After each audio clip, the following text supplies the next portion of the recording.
I'm here for an episode of Anju Asks at Osler Health International. I'm at Star Vista and I'm here with Dr Trisha today, and we're going to be talking about disordered eating in teens. Hi Trisha. I'm good, thank you, and thank you for having me on your platform. So we want to talk about disordered eating. It's a very sensitive topic.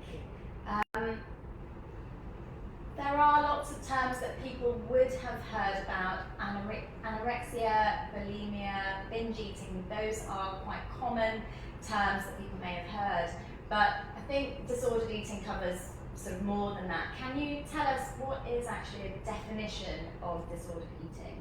Yeah, absolutely. So disordered eating, or sort of, as we call them commonly, eating disorders, okay, are a complex group of mental illnesses. They're sort of very pervasive in nature. They essentially it's kind of having very negative emotions and thoughts about your body, your weight, and eating is kind of the general description. And I think what's really important for all of us to know is that they're actually a biologically based illness and not just sort of a lifestyle choice. So I think that's something really, really important for, for people suffering from it to know, for their families and friends, and of course the healthcare staff to know as well. There are different types of eating disorders. Of course, the common ones are the ones you mentioned. So you've got anorexia nervosa, you've got bulimia nervosa, and binge eating disorder.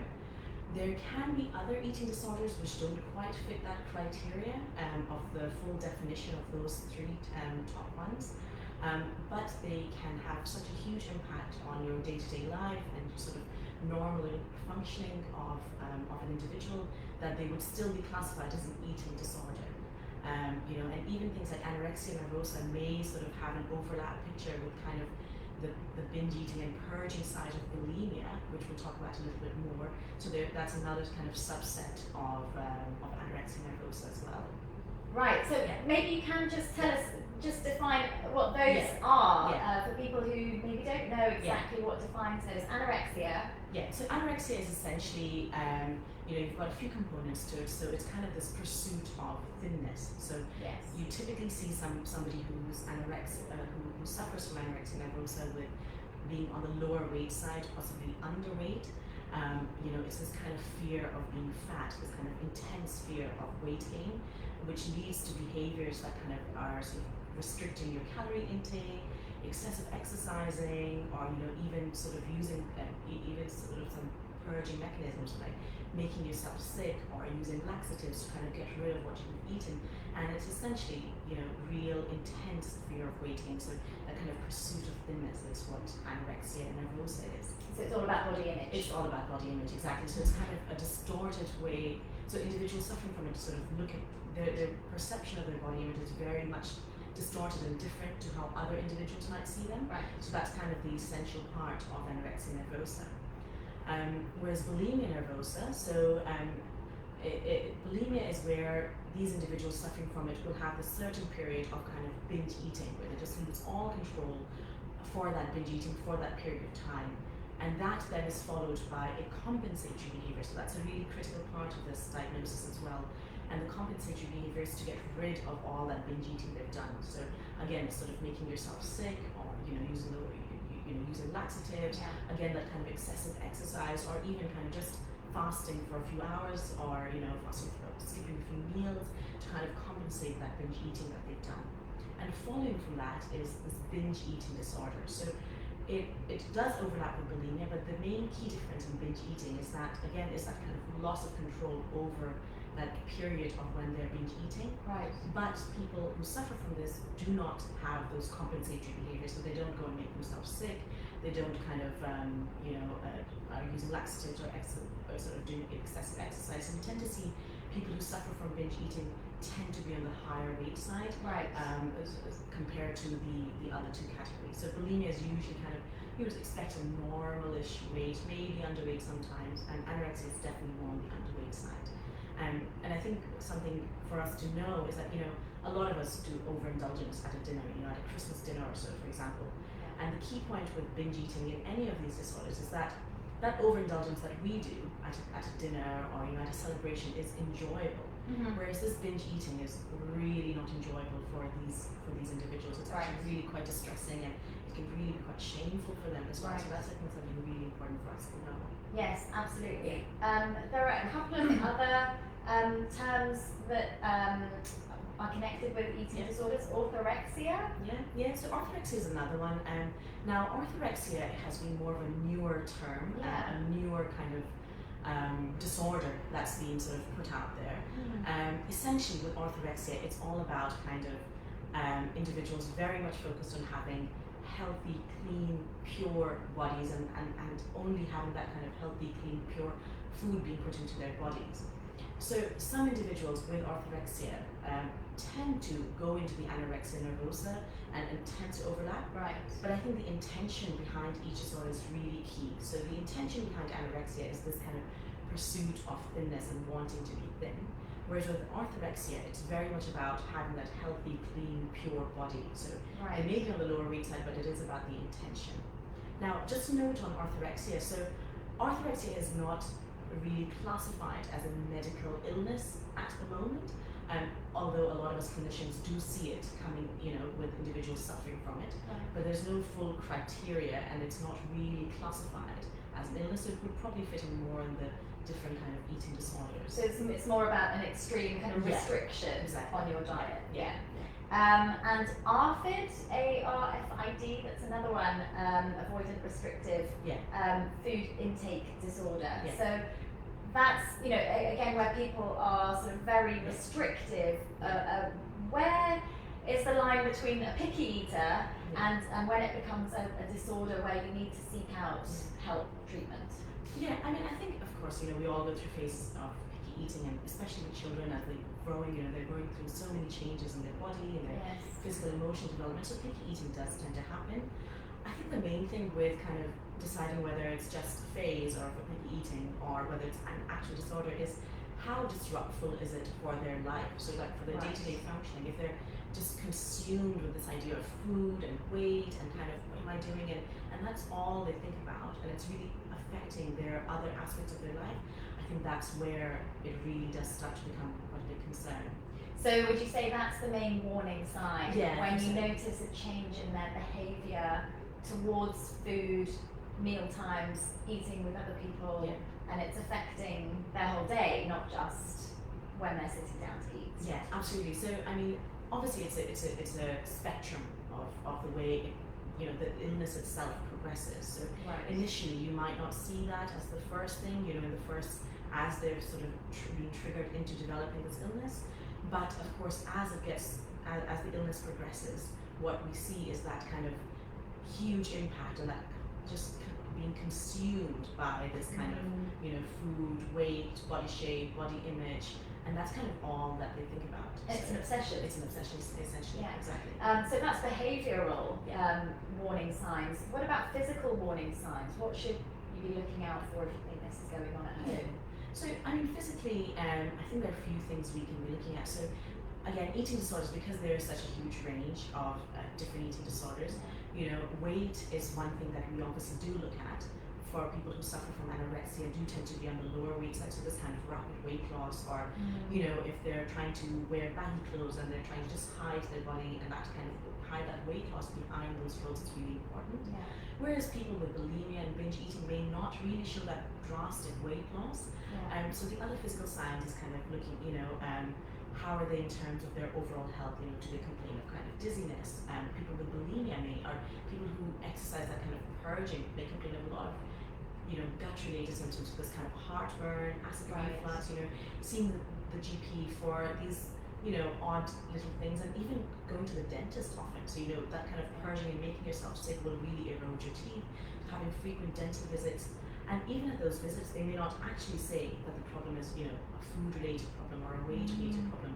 It's just, those are possible few early signs to look out for. And one really common one, especially for women and young girls, is irregular periods or complete stopping of their periods. So those are real signs that we need to really look at and think about. And to be honest, those signs are also a way to bring your child in to see the doctor, because you're going in for a physical kind of assessment, and we're worried about why the periods have stopped or why it's been a bit irregular. and then that's a good way to kind of lead into conversation and open the conversation for different to look at different things. Right, because it is, it's a delicate topic, a very sensitive topic, and you might not have the kind of relationship where you can sit down and really kind of poke and prod with your child. If they're already sensitive about, they've got these issues going on. So I've got so many questions to ask around this. How do you know that it's an eating disorder and that it's not something else? They've got so many things going on as children. We've got the pandemic. I mean, we're all suffering through that, and there are so many issues that's brought in as well. So how do you know that it's not social anxiety, pandemic anxiety, just stress or unhappiness, and they're just, it's manifesting in, that they're not hungry, or they're just, going through a phase, if you like, and it's just manifesting through their eating habits. How can you tell that it's something bigger than that, and then go and talk to them about it, because you don't want to sort of flag something if it's not. Absolutely. How do you work out where that line is? I think that's a really, really sort of good kind of question to have. I think eating disorders in general are just so hard to talk about, because there's so much kind of, a lot of people suffering from it have so much shame associated with it, and they feel really awful about what they're doing, making themselves purge, and are kind of avoiding food, and that kind of behavior just becomes so much of an integral part of it. So it is really, really difficult to talk about. And I think you're absolutely right. During the pandemic, typically we say with eating disorders, your typical person would be a young female, teenage kind of age range. But in the pandemic, we've seen children as young as 9 having difficulties and concerns about their eating because of the stress they've been under due to the pandemic. You've got social withdrawal, social isolation, sort of negative emotions that have come up with the pandemic of, stress, anxiety, depression. So I think what's really important is that, eating disorders can be on their own, but they can also be a part of other mental health disorders as well. So a lot of people with eating disorder may also be having depression, anxiety. We do see a bit of self-harm as well that happens for individuals with eating disorders. So that is, it's confusing, but it is part of a bigger picture as well. And you mentioned, how do we bring this up? So it's hard, and it's really difficult. But I think as parents, what is really important is that you're really there for them emotionally. So we have found that teenagers and adolescents, they might just find this kind of persistent, my mom keeps saying I have to go to the doctor and talk to the doctor, and that's really annoying for them. But on the other hand, it's actually quite reassuring to know that their parents care enough to be quite insistent on it. So I think that you just have to play that balance a little bit, and also just kind of having open-ended questions that are not just focused on food and weight. So saying things like, I see you've not really quite yourself. Is there a problem that you'd like to talk about? Oh, I'm not sure how many teens would respond to. Whatever, door slam. True. But I guess what you're saying is really lighting a bulb for me. You have to keep showing that you care, because I think that initial response is, whatever, I'm fine, go away, I don't need you. But actually, that's when they really, really do need you, and they really do want somebody to give them that extra bit of attention, because they might think they've got it covered, they can handle it with this obsessive behaviour. But it's not always the best way. So, and I like what you said earlier about maybe picking up on a related symptom that you can pick up on and say, maybe we should go and see the doctor about that. And it's not just about, I'm going to take you and we're going to have a chat about what's going on. Absolutely. So, the irregular periods, stopping periods completely is one of them, but also things like dizziness, this kind of just not having any energy. Those are all good things to come and see a doctor for. And it may be due to something else, as you mentioned, going on. So maybe we might have to run some tests to make sure it's not sort of underlying diabetes or underlying kind of thyroid disorders and things. So it can be a lot of things, and that's where your GP does come in. So if you are concerned about an eating disorder, or if you suspect it, we would take that suspicion really seriously, because to be honest, all eating disorders are very serious because of the impact they can have on that individual's life, and their future, and also their family and friends. So yeah, absolutely. Yeah. Come in and chat. You mentioned some other things that could be related, particularly with weight loss, diabetes, and just lifestyle with kids, hormones, and if they're sporty and doing lots of exercise. So at what point do you need to be concerned about weight loss? So again, because eating disorders have a different range, so if you have this kind of rapid weight loss, and maybe we can't look at weight so separately as to the other symptoms as well. So you see a change in their weight, but you're also noticing, if they're very active and they're going out and about and they're being involved with lots of activities, so maybe it's not just related to an eating disorder. But if you notice their weight is dropping, they're a bit more socially withdrawn, they're not really doing things that they used to like, and they kind of just, their day goes in this kind of, oh, what am I going to eat, and what are these calories, and what am I going to do, and it's that kind of a whole picture that we need to look at.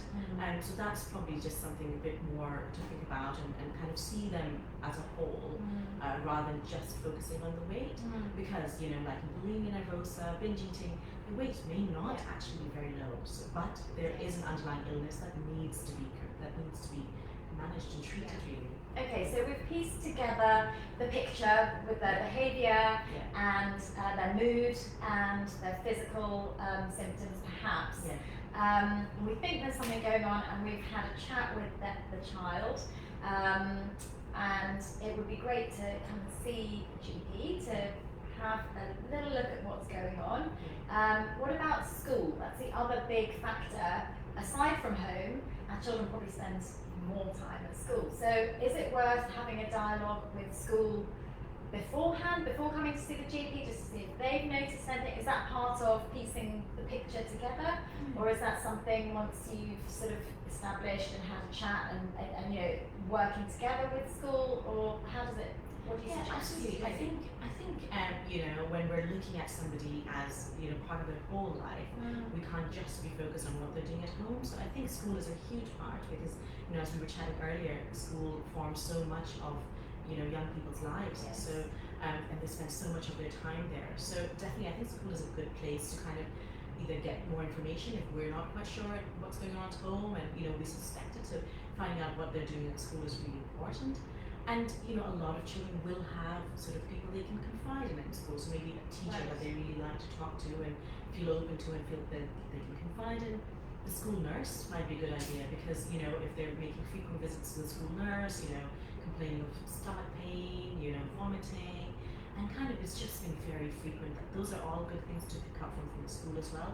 And a lot of schools also have school counselors. So maybe they've been talking to a counsellor about something, that they're feeling low, or that they're feeling anxious, or they feel like they can't control a certain, or they're trying to control a certain aspect of their life. So those are all good pieces that fit into the jigsaw puzzle really. And so I think it's not really quite about, do you go there first or do you come to a GP first? It's very much, all of these things can be happening at the same time, and we're trying to piece in information together. And I think school is a good place for school to be aware as well of, their parents are concerned about this, so maybe that's something we should look out for as well. So I think it's definitely, school is a good place to have that conversation. But of course, because eating disorders can be so distressing for those individuals, of course trying to maintain that privacy for them as well is really important. So they may not want to talk about it with their friends, with their peers. So it is something to be sort of to consider and be cautious about. So it's a good part of the support network. What other resources might there be aside from the GP, aside from school? What other resources are there that people can go and look at, find out more information, just get a bit clued up? Absolutely. And I think that's really important, because I think, as a family, as an individual, if you can kind of try and identify, or at least bring it up, that, there may be something going on, and look, here are the resources, that this sounds like something that may be going on.